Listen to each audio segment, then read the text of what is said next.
Numbers chapter 33, verse 55.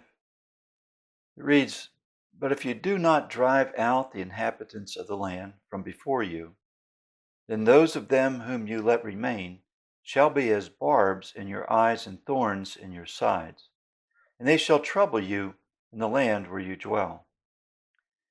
Here Moses warns the nation that if they do not remove the inhabitants with their idols and pagan practices, that those nations will cause problems for them in the future. This illustrates a principle for us today, the principle of separation. The principle of separation is becoming increasingly misunderstood and misapplied in Christian circles today. Our confusion comes from the fact that we want to be witnesses in the world, and we must have some sort of relationship with those in the world. The key phrase that ends this confusion is "do not compromise." Do not compromise sound doctrine. Do not compromise ethical and moral standards. Many Christians and Christian organizations today are sliding down the slippery slope of doctrinal compromise.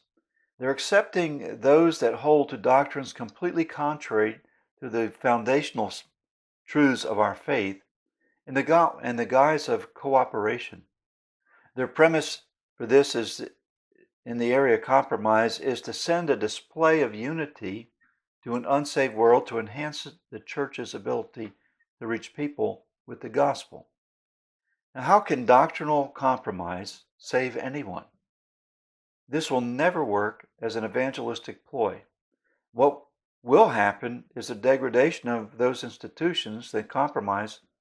Christians and Christian organizations must drive out all the false theology, or it will become as barbs in their eyes and thorns in their sides. The same issue exists with ethical and moral compromises. Many professing believers today are on the road of moral and ethical compromise. They do this to fit in or to establish what they think are meaningful relationships with others. They often use the rationale that standing on your convictions creates a barrier between unbelievers and the church. I'd ask you a question. Can being the same as the world be a witness of the life transformed by the power of the gospel? No, it cannot.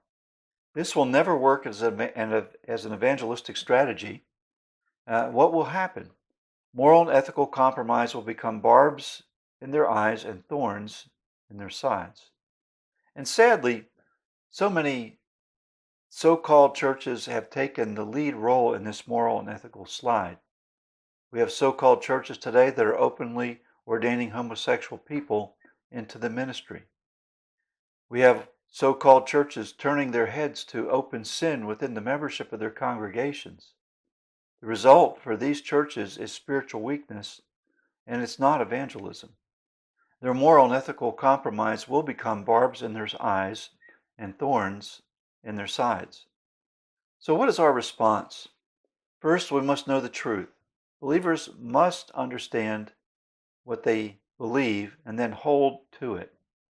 Second, believers must hold to biblical convictions of morality and just not waver from them.